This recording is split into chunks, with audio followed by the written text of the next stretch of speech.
ketika kakak sudah naik di panggung stand up di mana-mana, off air, on air, di televisi, terus main sinetron juga. Iya. Adakah mantan pacarnya kakak Obi yang lihat kakak Obi di televisi tiba-tiba kembali minta balikan? Ada tidak? Oh, kalau itu kayaknya saya terlalu percaya diri. Atau Sebenarnya jangan sampai kakak Obi tidak ada mantan mungkin. Oh, jangan.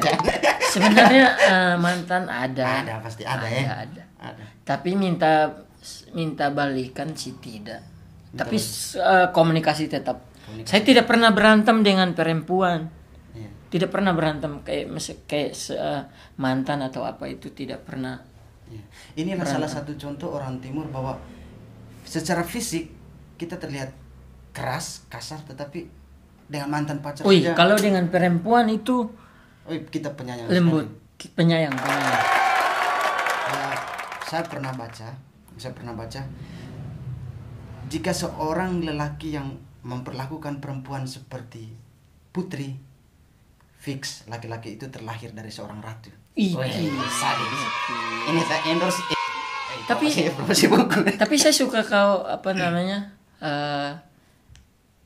kau itu kan sering nulis buku yang berkaitan dengan asmara. Ya, itu sebenarnya karena memang ya berangkat dari pengalaman pribadi. Pengalaman pribadi terus dituangkan ke buku.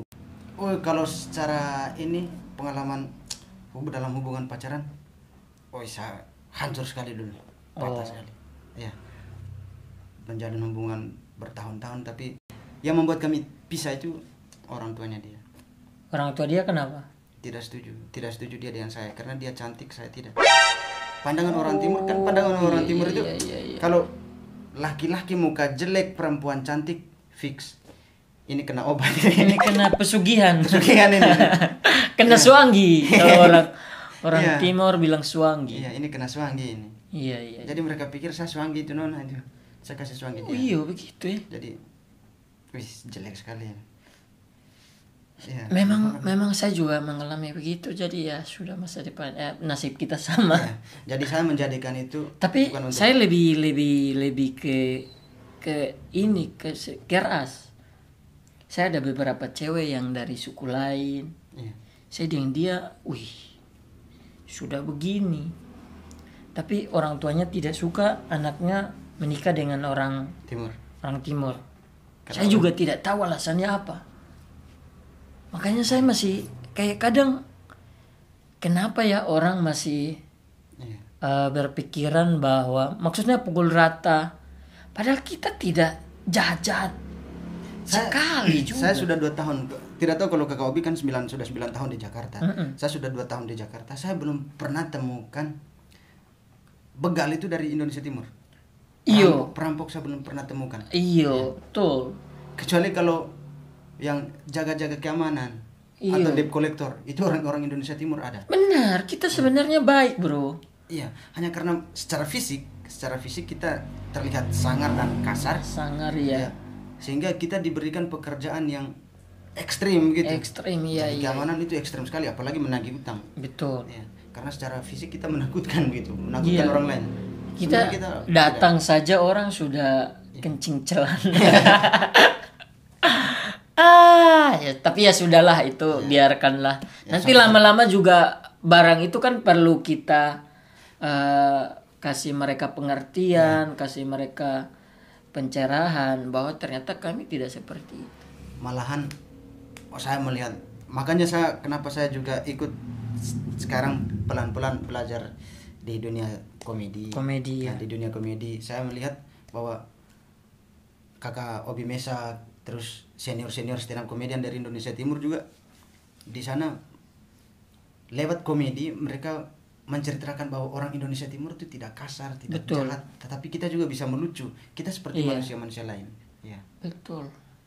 Cuman saya pernah pengalaman terburuk saya selama saya di Jakarta, pernah sekali saya di gerbong kereta ketemu dengan seorang perempuan. Waktu itu rambut saya masih seperti rambutnya kakak. Iya, masih panjang lah, masih keribu. Ya. Saya lepas, tidak ikat. Saya tidak ikat begitu. Saya tidak kuncir, saya lepas. Saya main HP, dia datang, dia samperin saya. Bang, maaf bang, mau nanya, orang timur ya? Iya mbak. Pantas kelihatan dari rambutnya. Iya mbak, orang timur. Dari mana mas? Dari Flores. Bang, boleh nanya nggak? Ini orang-orang di Indonesia Timur itu yang rambut keriting, kulit hitam, yang mukanya brewok-brewokan itu belum punah ya bang? Wih, saya dengar kata punah ini. Ya Tuhan. Saya merasa bahwa saya ini sisa-sisa manusia purba begitu. Aduh Tuhan, itu orang dari mana? Saya tahan ketawa dengan tahan emosi juga. Saya bilang, Mbak berdoa supaya kami yang keriting kulit hitam ini biar cepat-cepat punah, biar yang hidup di dunia ini orang-orang yang mulus saja, supaya nanti Mbak tahu bahwa keanekaragaman itu ketika dia hilang, ini dunia sudah tidak berwarna lagi. Betul. Ya. Dengan kehadirannya kita dengan Indonesia dengan berbagai macam suku, saya rasa itu sudah sangat memberikan keberagaman. Iya. Yang membuat Indonesia itu kaya adalah budayanya. Makanya itu yang bikin saya selalu percaya diri dengan saya apa adanya. Orang mau bilang saya hitam, keriting, saya bodoh amat, saya tidak peduli. Bodoh amat. Bahkan kalau di komunitas juga, saya paling suka dan paling senang kalau seandainya ada teman-teman saya dari Jawa, dari luar Indonesia Timur, yang mau bercanda dengan saya gitu. Tetapi sampai sekarang sudah 2 tahun saya bergabung di komunitas, kayaknya masih ada yang takut-takut. Banyak yang takut. Iya. Padahal saya suka sekali kalau bercanda. Iya. Bercanda dengan saya supaya saya juga bercanda dengan mereka enak. Nanti saya bercanda dengan mereka pikir saya serius. Iya. Kalau saya takut saya jadinya juga sungkan. Betul. Jadi ketika seperti itu di atas panggung saat lagi open mic lagi belajar juga saya jadinya sungkan. Ini dia mesti aku tuh marah-marah nanti. Jadinya mereka segan. Iya, segan. Belum kenal sudah takut duluan. Iya. Jadi itulah kehidupan. Sebagai orang yang sudah melewati banyak hal, Kakak Obi sudah melewati banyak hal, mungkin ada motivasi dari Kakak Obi untuk ya kami yang sebagai pemula yang sedang belajar, atau teman-teman di luar sana yang punya impian tetapi belum menemukan jalan, punya potensi tetapi masih takut dan cemas dengan. Aduh, kalau ya bolehlah kita kasih, tapi saya merasa tidak pantas untuk kasih ini juga. Tidak, karena kita juga melihat, makanya kita minta gitu. Oh iya. Ya intinya saya selama saya hidup di Jakarta, merantau ke Jakarta, dulu awal-awal saya di Jakarta itu kacau juga sebenarnya, kacau, kayak ya masih seperti yang tadi yang orang bilang, yang masih emosionalnya tinggi segala macam. Cuman berkatnya setelah saya tahu stand up comedy itu jadi bikin saya kayak lebih menerima diri, lebih menerima saya apa adanya, berdamai. Karena dulu orang rasis saya langsung action. Dulu kalau di jalan orang rasis, jangankan dia ngomong langsung, dia ngomong saya dengar, saya samperin action. Nah, yang buat saya bersyukur adalah ketika saya bergabung di dunia stand up comedy, ternyata justru itu jadi model materi, justru itu jadi bahan lelucon buat kita, jadi kayak kekuatan tersendiri buat kita di panggung gitu. Jadi ketika kita sendiri yang bawain itu, orang jadi ketawa, orang jadi setuju. Nah akhirnya ya jadi duit juga, jadi bisa menghidupi. Jadi ya apa namanya? Ya bahasanya apa ya, hikmahnya adalah karena dengan adanya rasisme itu jadi karya menghasilkan, dan saya tidak kejar-kejar orang di jalan. Tapi dulu saya kerja begitu juga, jadi.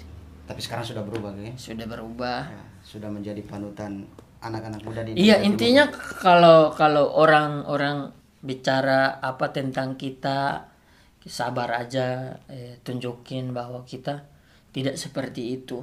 Kalau kita ngomong, kita balas dengan kata-kata, dia pasti masuk kuping kanan, keluar kuping kiri. Tapi kalau kita balas dengan action, dia ngelihat sendiri, lama-lama ternyata orang ini tidak seperti ini. Ternyata orang-orang timur itu kalau kita udah kenal, udah dekat, mereka jaga kita seperti keluarganya gitu. Itu kayak pengalaman saya juga. Karena memang rambut saya juga waktu itu saya lepas di gereja pas perayaan Paskah. malam di Sawangan ya. Ketika malam Paskah itu saya ke gereja dengan rambut saya posisi lepas. Nah, di gereja saya duduk di bagian paling pinggir. Anak-anak ini berkerumun, mereka berkerumun datang dekat-dekat dengan saya. Mereka pikir saya mungkin badut begitu.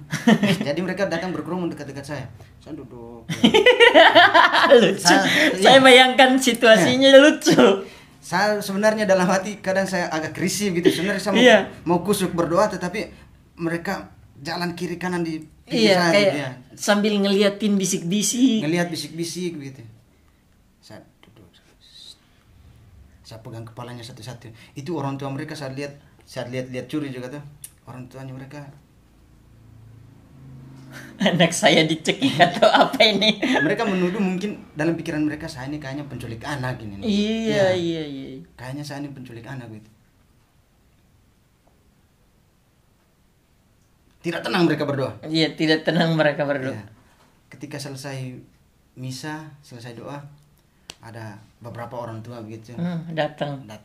Saya pamit dengan anak-anak ini. Saya tidak tahu yang orang tuanya yang mana saya tidak tahu. Saya tos satu-satu dengan anak-anak ini. Mereka jemput anak-anaknya, baru mereka minta maaf.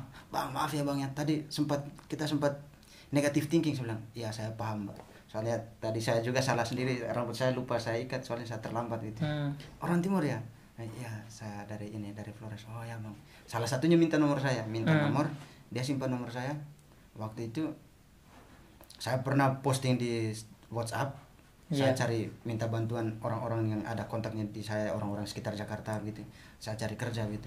Kebetulan yang orang tua dari salah satu anak ini yang minta nomor saya, dia baca story saya. Akhirnya dia langsung telepon, dia tawarkan saya pekerjaan. Wih, mantap. Ya. Akhirnya saya waktu itu kerja jadi bartender di Meruya. Meruya. Sampai sekarang menjalin komunikasi ya. Masih silaturahmi masih baik lah. Masih baik.